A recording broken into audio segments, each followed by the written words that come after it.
13 sentimientos ocultaba Isabel.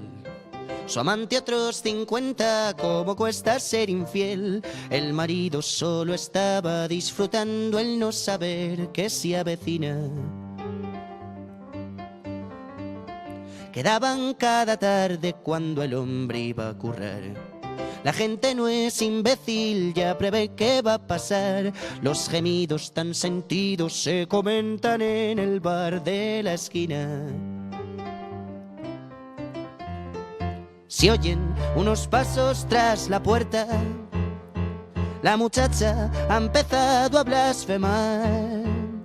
Para el socio ya no hay tiempo de coger sus pertenencias. Ahora se esconde detrás del sofá. Isabel se echa a perder entre amantes que nunca la han querido, mientras se queda a merced de este asalto sin dar ningún motivo. Buenas, mi amorcito, recitaba su Manuel. Ella saludaba con los nervios en la piel, esperando que su esposo no pensara en él con gel. El hombre se percata de que asoman unos pies tras el sillón de casa. ¿Qué es lo que iba a suceder? Sin pensárselo dos veces va directo a terminar con esta agonía. Coge de los pelos al rufián. Su mujer pide a Cristo caridad. De tanto andar juzgando, ha acabado destapando 13 mentiras y una verdad. Isabel se echa a perder entre amantes que nunca la han querido, mientras se queda a merced de este asalto sin dar ningún motivo.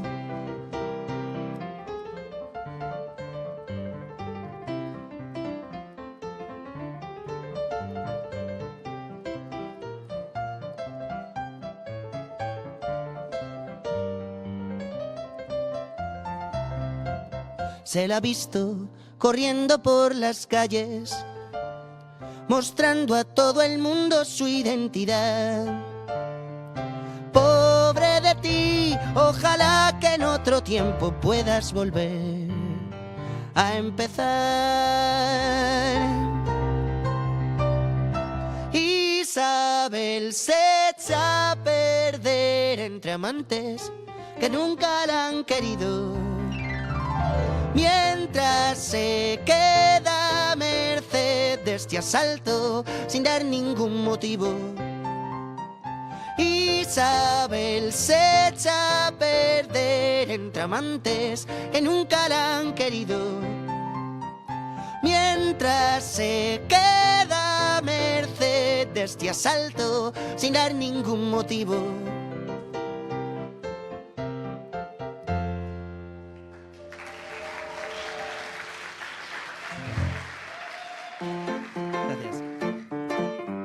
En Radio Usal. En Radio Usal. La penúltima palabra. Todos los martes a las 7 de la tarde. Comienza. La penúltima palabra. La penúltima palabra. Pues vamos allá. Bienvenidos a este nuevo programa de La penúltima palabra. En la mesa conmigo, Irene Sánchez, Sergio Sánchez, ¿cómo estáis? Estoy doblemente bien, si te sirve ahora. Y yo triplemente bien. Triplemente bien, Alexander. Toma, Sergio. Irene siempre quiere quedar por encima. O Sí. sea, yo no estoy bien compartiendo mesa con alguien así. Bueno. Es que no compartes mesa con ella, compartes mesa conmigo. Esta es verdad. otra mesa. Claro. Bueno, presentadme el programa rápidamente. ¿Qué tenemos hoy? Bueno, ¿qué tenemos? Pues nada, tenemos una empezamos tertulia. con una tertulia. Claro, Sí, una sí. tertulia con Javier Romero, ¿no? Porque, a ver, hay que entender que estamos ante una olimpiada sobre el cuidado, ¿no? Y decía Facundo Cabral, el cantautor argentino, que lo de afuera continúa lo de adentro, ¿no? Es por eso que no podemos cuidarnos a nosotros mismos, a nuestro interior, sin antes cuidar lo de fuera, a las gentes de fuera, las gentes de nuestro alrededor, pero por supuesto también al medio en que habitamos. y del que nos nutrimos día tras día para vivir la vida que vivimos. Entonces, en esta Olimpiada, pues nos asomamos al mundo que nos rodea y vamos a hablar sobre el cuidado del medio con el profesor Javier Romero. Bienvenido, Javier Romero. Gracias a ti. De estar con vosotros y vosotras. Y de alguna manera, pues os lo agradezco, sí, que empecemos a pensar sobre todo esto Claro de nuevo. que sí. Javier Romero es profesor de filosofía aquí en la Universidad de Salamanca, ¿no? en el área de filosofía moral, y además es especialista en política ambiental, formando parte del grupo de investigación sobre retos éticos para la transición ecopolítica en tiempos de crisis. Así que con estos temas, pues yo creo que tenemos más que suficiente para hablar sobre el cuidado del medio, ¿no, Irene? Sí, pues vamos a empezar por ahí, yo creo. Javier, ¿qué te viene a la cabeza con este tema, el cuidado del medio? El cuidado del medio. Bueno, ha sido algo interesante lo que habéis comentado ahora, y es que el cuidado, lo primero que nos salta a la cabeza con el cuidado es el cuidado hacia nosotros mismos, pero necesitamos de un medio ambiente para poder cuidarnos a nosotros mismos. Si algo nos enseña la filosofía ambiental y dentro de esta rama la ética ecológica y luego la filosofía política ambiental, que es más tardía, es de alguna manera la posibilidad de cuidarnos entre nosotros, cuidarnos y de alguna manera la interdependencia y ecodependencia, eso es fundamental. Somos naturaleza, son naturaleza y a partir de ahí, ¿cómo nos relacionamos con esta naturaleza? Sí, un poco como lo que hablábamos en el último programa con Manuel Sánchez, de que tenemos la escala personal y la escala de mantener nuestro contexto vital, nuestro trabajo, algo que nos permita estar bien, es como esto, pero a mucha gran escala, ¿no? Muy mucha gran escala. Las dos cosas. A nivel de todo el medio que nos rodea. Sí, y además creo que esta gran escala, ¿no?, que también es absolutamente necesaria, puede ir muy de la mano con el progreso tecnológico. Te queríamos preguntar si crees que ese progreso tecnológico que vemos que se está acelerando constantemente, ¿no? O sea, me ponía el otro día a pensar cómo era cualquier tipo de tecnología hace 15 años y es que ha cambiado todo prácticamente, ¿no? Entonces, si crees que ese progreso tecnológico va de la mano o va en contra de la protección y del cuidado del medio. Bueno, eso es la gran pregunta de que se plantea la ética ecológica y la filosofía política ambiental en los años 1960-70. ¿Hasta qué punto es compatible un crecimiento tecnológico y un crecimiento poblacional usando esta tecnología con los límites biofísicos del planeta? Claro, de aquí de alguna manera hay que dividir o dividimos o hay que intentar pensar que una cosa es la visión, digamos, científico-matemática newtoniana sobre la realidad, muy presente en las ciencias físicas, y otra cosa es los avances que también se han hecho en biología desde el siglo XIX en adelante, en geología, en teoría de sistemas, en ecología, etc. Son dos ramas que nos permiten, por una parte, parece que la ciencia está creando inestabilidades ambientales, nada más que ver la gran tecnología que tenemos, necesita de minerales, necesita de gran consumo de energía, pero por otra parte el conocimiento científico sobre la dinámica de la Tierra nos permite anticiparnos a muchas cuestiones. La teoría de sistemas en ecología es fundamental. Sin entender cómo funcionan los sistemas ecológicos no podemos más que pensar al aire sobre estos temas. O sea que bueno, yo tomo en pinzas, no soy nada tecnófobo en ese sentido, al revés, creo que la ciencia nos aporta un gran conocimiento, pero siempre dividiendo que hay dos tipos y que, claro, muchas veces detrás de la ciencia, y esto se lo debo a mi maestro Habermas de alguna manera, qué intereses del conocimiento hay y quién está detrás. Y esto nos permite ahora mismo también con la inteligencia artificial preguntarnos qué empresas y qué intereses hay detrás de esta supuesta inteligencia, ¿no? Siempre preguntarnos, y creo que la filosofía nos permite dar un paso hacia atrás y decir, ¿qué está pasando? ¿Por qué hay detrás? ¿Por qué estas grandes corporaciones tienen esos intereses? ¿Por qué y esto ya está muy tratado, hay estos sesgos en los algoritmos respecto a género, respecto a cuestiones de países con intereses geopolíticos? ¿Qué ocurre en todo esto? Creo que es importante no olvidarlo. Bueno, ¿y qué intereses hay detrás de la inteligencia artificial? Te voy a devolver tu pregunta retórica. ¿Qué intereses? Bueno, siempre hay como dos visiones. Una más que parece que, más si queréis verlo, mucho más apocalíptica, y últimamente está saliendo también una rama muy crítica de que esto es una burbuja. Es una burbuja en la cual hay unas empresas que se pueden rastrear, igual que se podía rastrear ahora mismo, que hay detrás de muchas redes sociales. Esto hace 10 años, 15 años, cuando me acuerdo un sociólogo que fue ministro de Cultura y de Universidades, Manuel Castells, publicaba Comunicación y Poder y todo en tema a la tecnología y observaba qué empresas había detrás de Google, de Google no, sino de las aplicaciones que utilizábamos en Google, lo que hay detrás de Facebook, lo que era Facebook, ahora es Meta, qué empresas había detrás. Pues lo mismo nos podemos hacer esa pregunta, ¿qué empresas hay detrás de estas grandes corporaciones con esos intereses? Que al fin y al cabo creo que no hay que dejar tampoco la partida y el espíritu crítico de decir, al fin y al cabo los códigos, yo estuve un tiempo trabajando en el Centro Criptológico Nacional y de alguna manera en la ciberseguridad, en el INCIBE, dando charlas y trabajando con el INCIBE, que está en León, sobre ciberseguridad. De alguna manera siempre hay que hacerse esa pregunta, ¿quién ha programado el código? Las dos grandes, por ejemplo, si nos vamos a Linux o a Microsoft, nos damos cuenta que son dos maneras de entender la tecnología. Por lo mismo, hay que hacerse esa pregunta con la inteligencia artificial, desde mi punto de vista. Yo creo que detrás, aparentemente, y creo que se va dejando caer, aunque no se menciona, está el capitalismo. Claro, en este caso, podemos señalar ahí que está la sombra, ¿no?, del capitalismo. ¿Es posible conjugar el capitalismo con el cuidado del medio? Sobre todo con priorizar el cuidado del Claro, medio. priorizarlo. Esta es la gran pregunta de los años 70. Y eso que se empezaron a hacer esas preguntas en los años 70 del siglo pasado, cuando estábamos en un modelo económico que no es el que tenemos ahora. Claro. Estábamos en el keynesianismo, estamos con un Estado intervencionista, y luego surgió toda la crisis del petróleo de los años 70 y entró un modelo que es el que se conoce como este neoliberalismo, y hoy estamos en otro nivel ya de casi anarcocapitalismo en ese sentido. Claro, surge esa pregunta siempre, ¿es culpable el capitalismo, por ejemplo, de la ecología?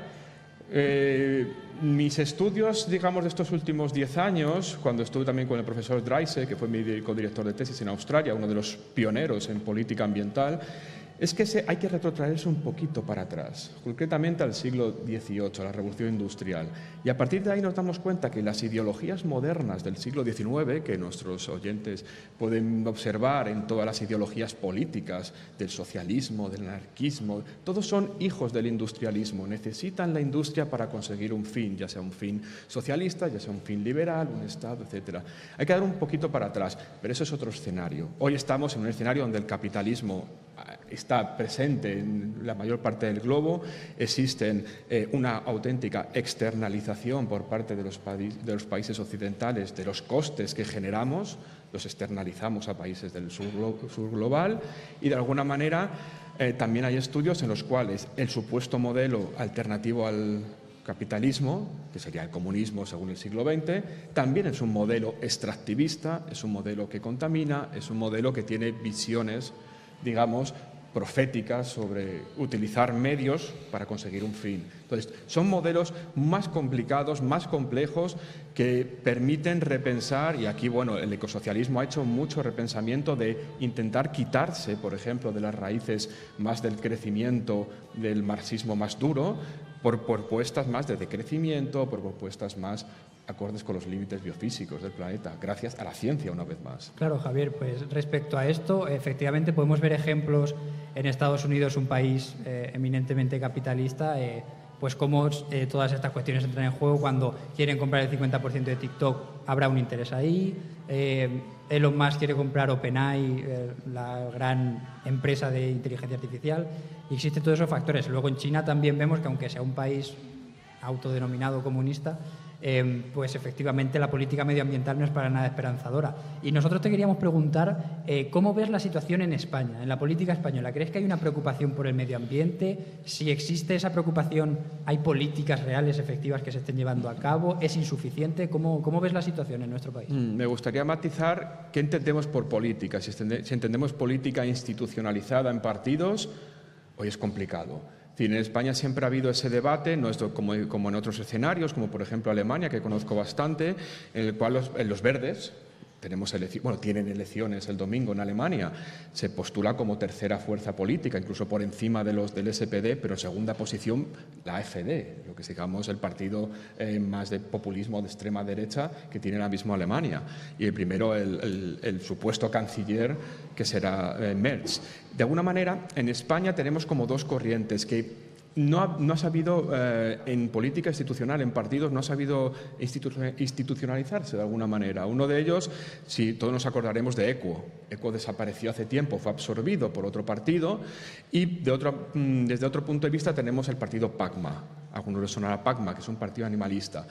Claro, si rastreamos un poquito lo que nos hemos dedicado algo a estas cuestiones, nos damos cuenta que es un conflicto interno que hay entre ecología y animalismo muchas veces, que eso se puede institucionalizar en partidos políticos y no llegar a un acuerdo. Y los votos por las reglas de juego que tenemos en la democracia española, por ejemplo, si se pudiesen sumar los votos de PACMA con los del Partido Verde, ECUO, quien sea ahora, quizá podría tener más representación parlamentaria. Hay esos problemas. Luego, claro, existe en España también una apropiación. La ecología surgió siempre, me acuerdo de esa frase de los verdes alemanes, que decía que la ecología no debería mirar ni a izquierdas ni a derechas, sino al frente, al futuro, al problema que tenemos ante el futuro.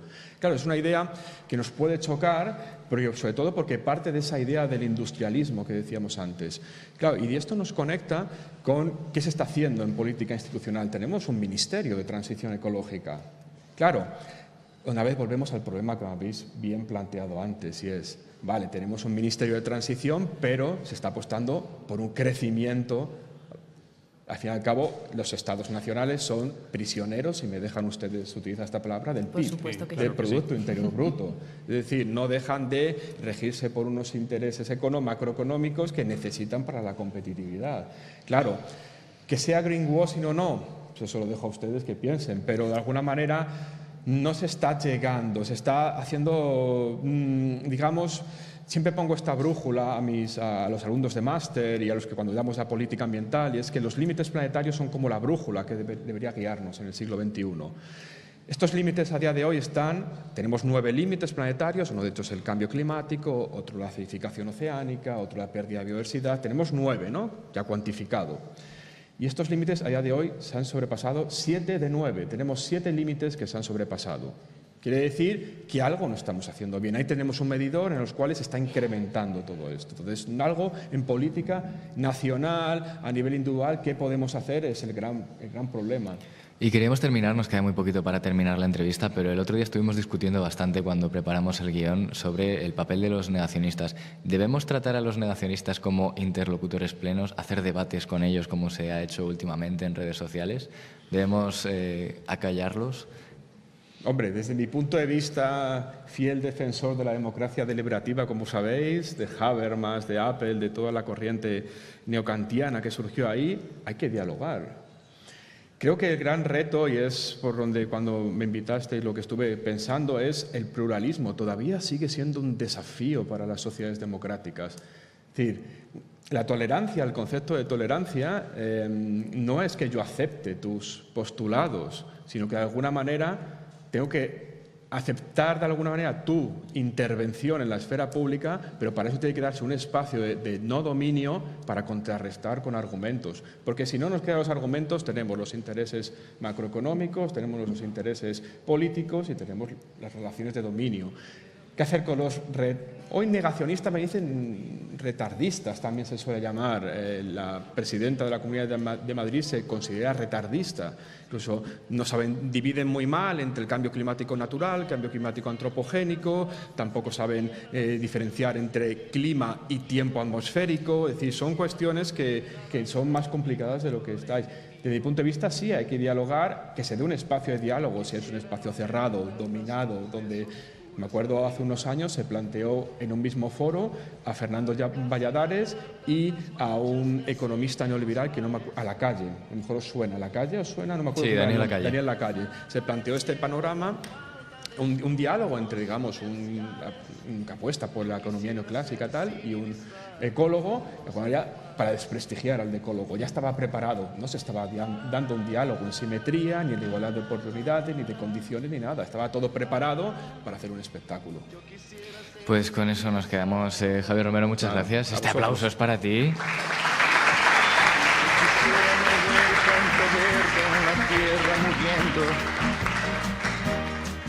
Y en las aguas de ríos los peces desapareciendo.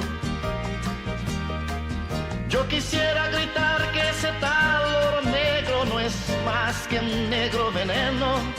Ya sabemos que por todo eso vivimos ya menos. Yo no puedo aceptar ciertas cosas que ya no comprendo. El comercio de armas, de guerra, de muertes viviendo. Yo quisiera hablar de alegría en vez de tristeza, mas no soy capaz. Yo quisiera ser civilizado como los animales. La, la, la, la, la, la, la, la, la. Yo quisiera ser civilizado como los animales. La, la, Bueno, pues muy bienvenido Fernando Broncano, catedrático de Lógica y Filosofía de la Ciencia, doctor de Filosofía por la USAL. Ha investigado, entre otros muchos temas, el que hoy nos ocupa, con unas aportaciones bastante humanistas, nos ha parecido. ¿Qué tal? Bienvenido. Muchas gracias por invitarme. Me siento raro aquí. Nosotros también, la verdad, no te preocupes. Bueno, queríamos destacar dos obras en las que has tratado un poco este ámbito del cuidado: Conocimiento expropiado, Culturas nombre de derrota. Y yo creo que vamos a empezar la entrevista ya. La primera pregunta, la verdad que es un poco compleja. ¿Qué somos los seres humanos, según Fernando Broncano? Así en general. Así, algo de pronto, ¿no? Así, ¿qué somos? Somos una especie de simios con muchas habilidades sociales, con bastante capacidad altruista, con capacidades técnicas y hablamos y poco más. Todo lo demás ha sido ya historia. Que no es poco, que no es poco. No es poca cosa. ¿Cómo se hace ese ser humano? ¿Cómo se hace ese tipo de simio con grandes capacidades sociales, ¿no? A lo largo de la historia. A ver, hay como ciclos de realimentación. Lo primero fue que sepamos hace aproximadamente 3 millones de años, cuando se empezaron a tallar piedras.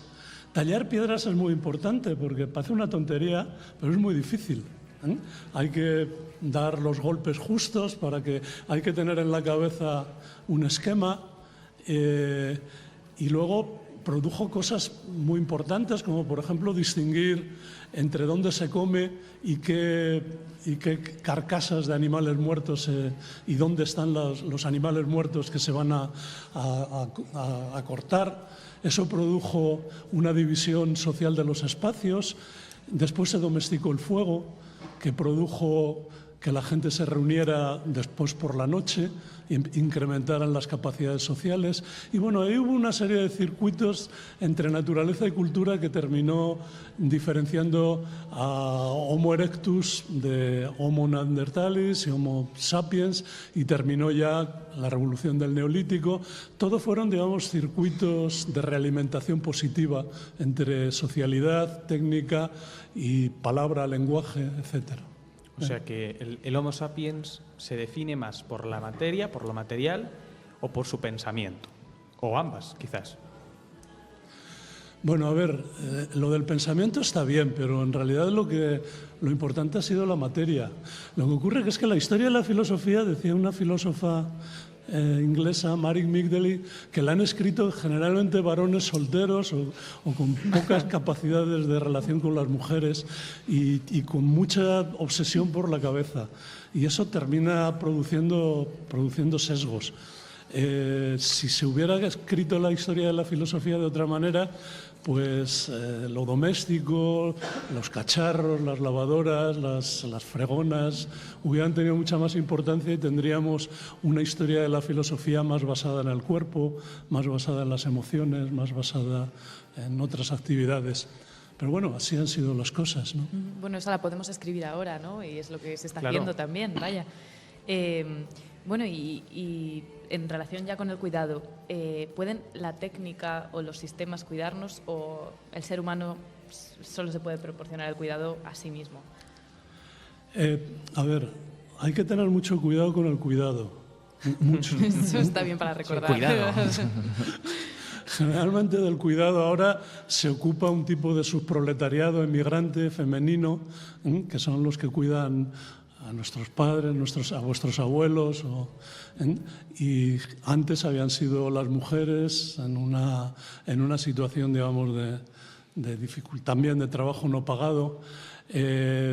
Y no está mal que nos cuiden las máquinas. O sea, que a mí me parece que si logramos que las máquinas nos permitan no trabajar, nos permitan tener mucho más tiempo para otras cosas, a mí me parece bien.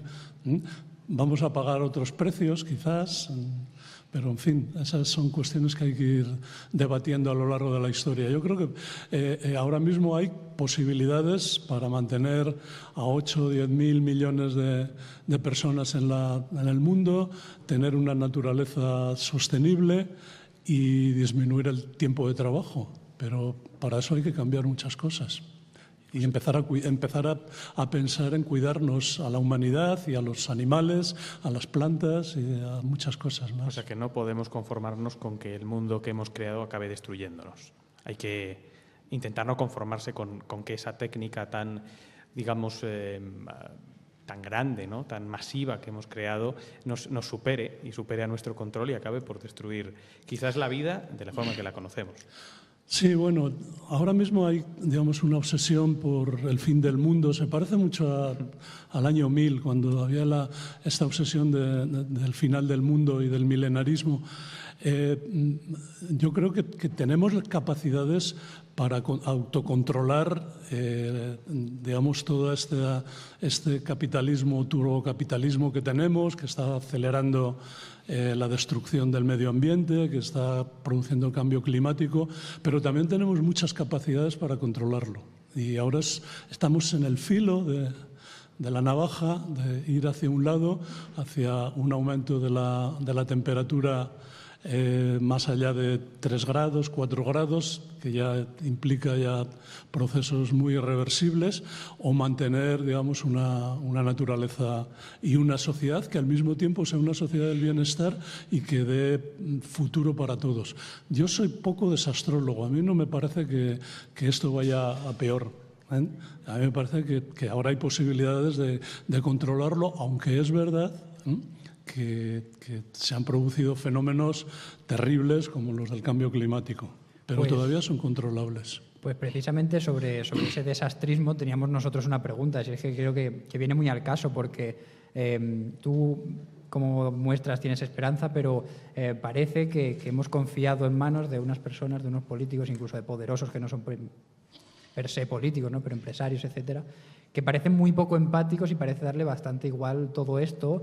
¿Y cómo crees que es posible que hayamos llegado a este punto, a algo que nosotros vemos como algo ciertamente complicado? Por miedo siempre. El poder siempre se basa en el miedo.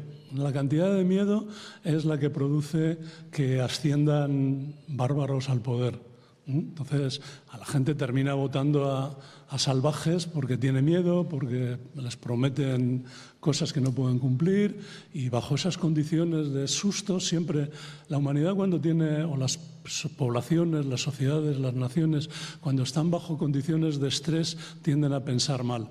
Y ahora ha sido un momento, la pandemia, la revolución tecnológica de la inteligencia artificial, las nuevas formas de imperialismo, etcétera, han producido, digamos, un estadio de ansiedad colectiva a lo largo del mundo, y esto produce perturbaciones. Pero yo tengo esperanza, yo creo que estos ciclos pasan, y yo creo que las generaciones que estáis aquí sois mucho más valientes y no os vais a dejar asustar por un tonto de 80 años dando gritos, ¿no?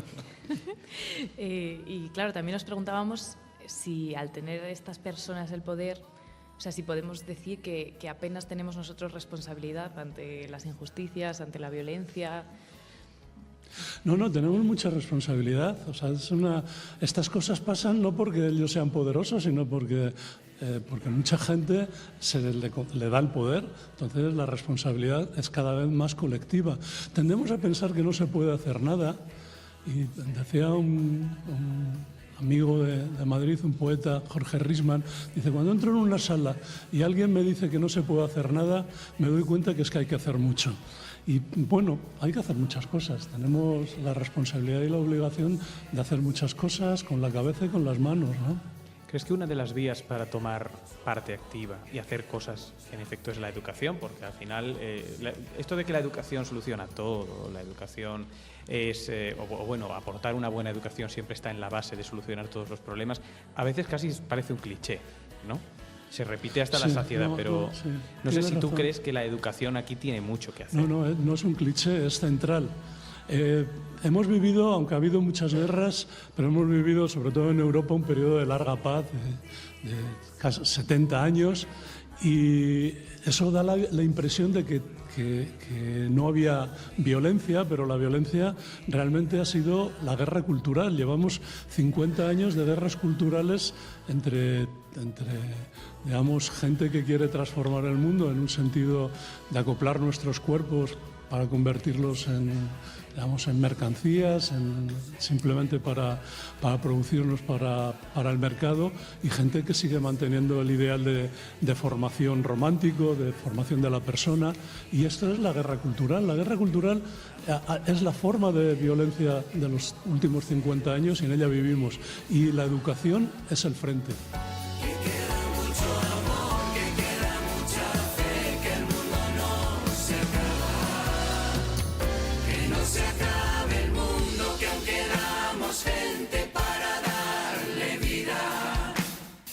Bendita sea la tierra, yo no tengo ganas de una despedida. Abrázame para que todos sepan sin decirles nada. Que queda mucho amor, que queda mucha fe, que el mundo no se acaba. Que no se acabe el mundo.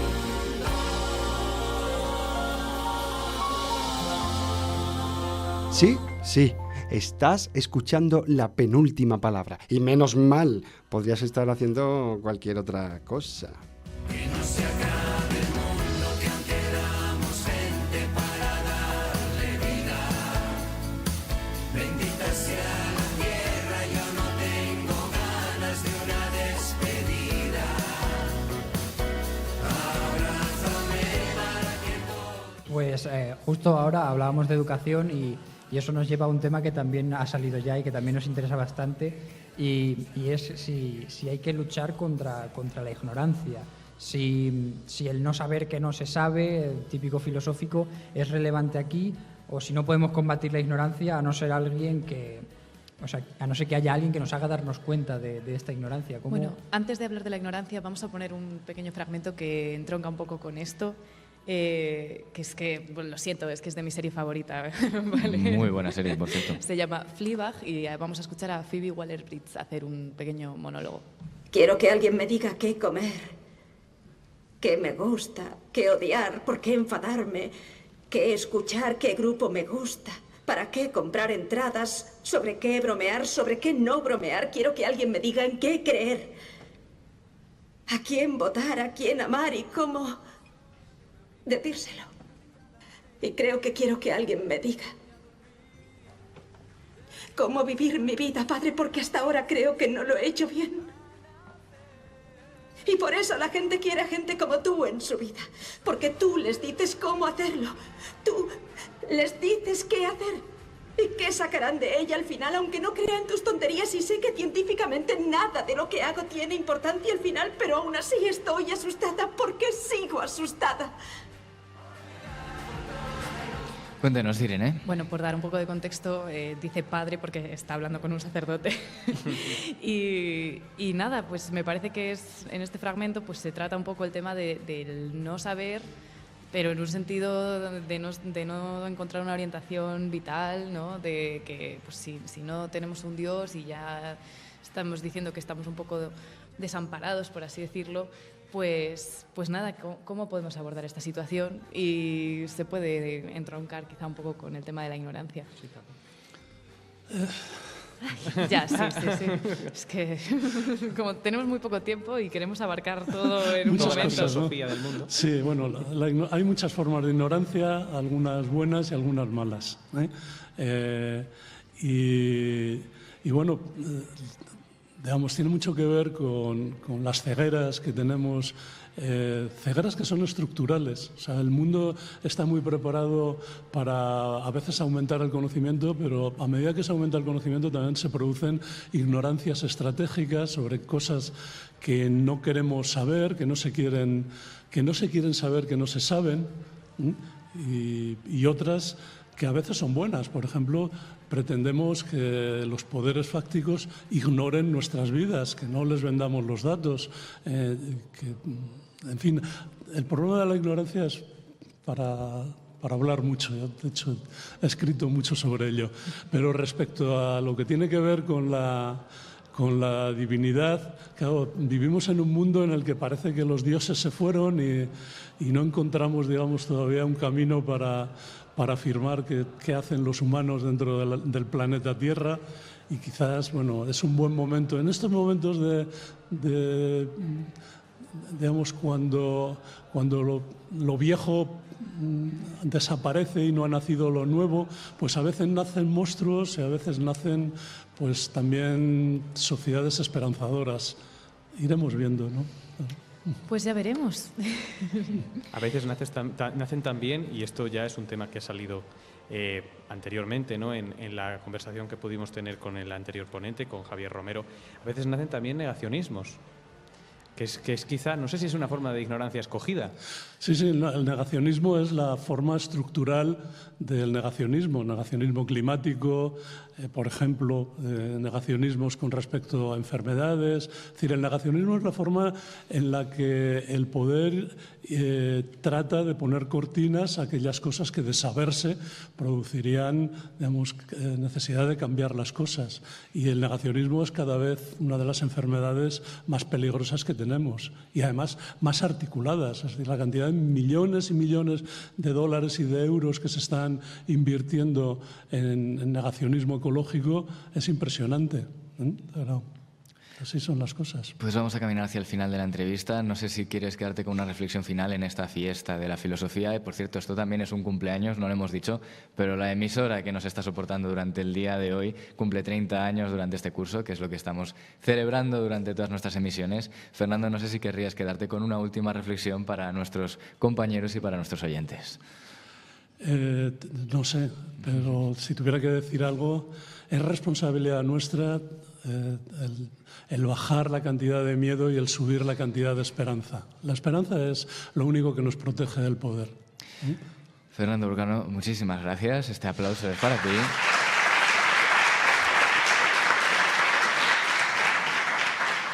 A nosotros nos gusta terminar nuestras emisiones con una recomendación literaria que viene de la mano de África Ortiz.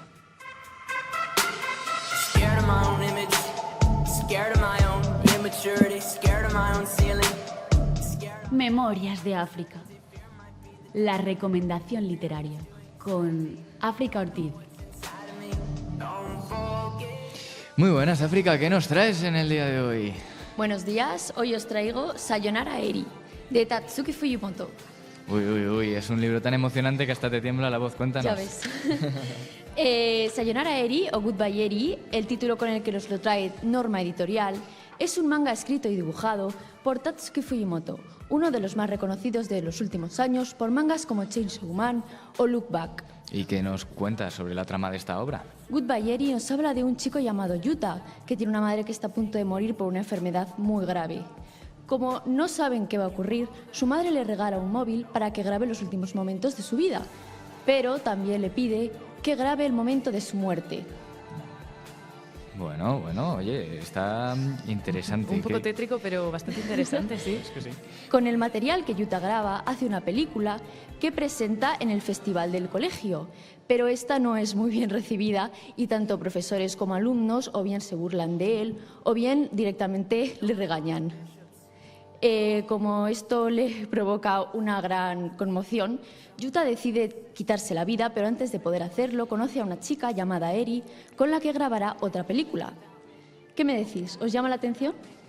Pero esto ha dado un giro así de repente. Sí, la verdad que Claro, sí. claro O sea, que sí. por una parte entiendo por qué les disgustó a sus compañeros y profesores, ¿no? No, O sea, eso ya lo veréis si lo leéis. Bueno, vale. Ah, o bueno, sea, que vale, tiene vale. sorpresa. O sea, aquí Sí, hay- tiene aquí hay sorpresa, pero no os lo misterio puedo por todos contar. lados. ¿Qué más nos puedes decir entonces? Pues para quienes no conozcáis a Fujimoto, solo puedo deciros que os preparéis para lo inesperado, si eso es posible, y para los que sí, que no se os ocurra perderos esta nueva obra. Pues muchísimas gracias, África. Con quien también quiero hablar antes de irnos es con nuestro artista del día de hoy, Víctor Elguero. ¿Cómo estás? Pues nada, muy, muy contento de estar aquí, disfrutando de todas estas charlas y la verdad es que también muy agradecido de haber sido invitado, así que de verdad muchísimas gracias por Sí, contar conmigo. has aguantado estoicamente durante toda la grabación, nos has acompañado con tu música. Muchos habréis descubierto un músico maravilloso que a nosotros por lo menos nos encanta. Alex y yo estábamos dando palmas cuando supimos que aceptabas nuestra invitación. Vamos a despedir con música en directo por tu parte. No me puedo ir sin acordarme de todas las personas que hacen posible este acto. Están aquí proyectadas la Olimpiada Filosófica de Castilla y León, la Universidad de Valladolid, la Universidad de Salamanca, a pesar de nuestros desencuentros de estas últimas horas, Filocil, la penúltima palabra, que somos nosotros, y la Delegación de Estudiantes de Filosofía. Gracias a todos los que habéis acudido, es un honor para nosotros teneros aquí delante. Esperamos haberos entretenido, aunque sea a ratos, y nos vamos con música en directo de Víctor Elguero. Muchas gracias.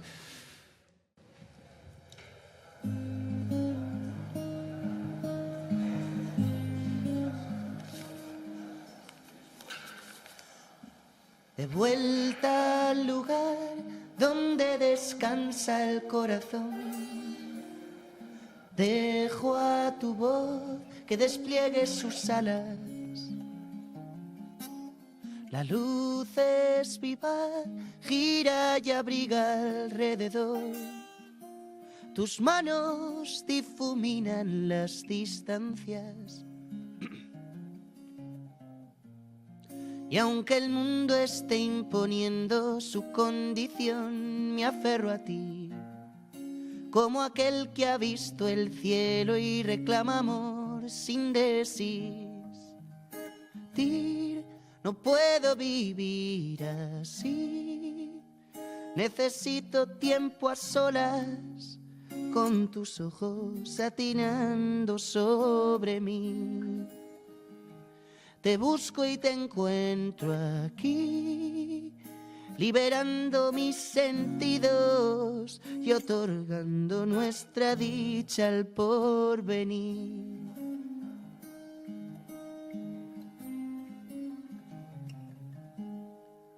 De nuevo en el bar donde recobro la razón, pido un licor que deleite mis ansias. Tu risa es fugaz, siembra su brillo en derredor. Yo la cuno y la protejo de esta escarcha. Y aunque el miedo esté augurando tanta aflicción, me aferro a ti, como aquel que ha visto el fuego y demanda un sol para existir. No quiero seguir así, necesito un rato a solas, con tus brazos enraizando sobre mí. Te anhelo y alcanzo aquí, sosegando mis quejidos y otorgando nuestra lumbre al porvenir.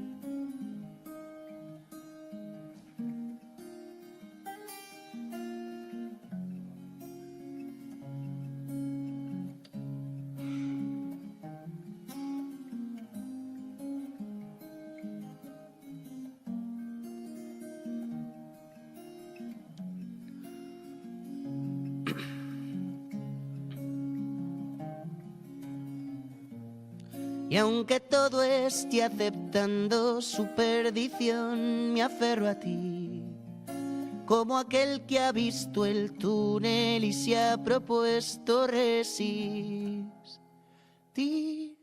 No puedo vivir así. Necesito tiempo a solas con tus labios divagando sobre mí. Te busco y te encuentro aquí, desatando mis sentidos y anudando nuestra lumbre al porvenir. No quiero seguir así, necesito un rato a solas con tus sombras expirando sobre mí. Te anhelo y alcanzo aquí, mitigando mis aullidos y anudando nuestra dicha al porvenir.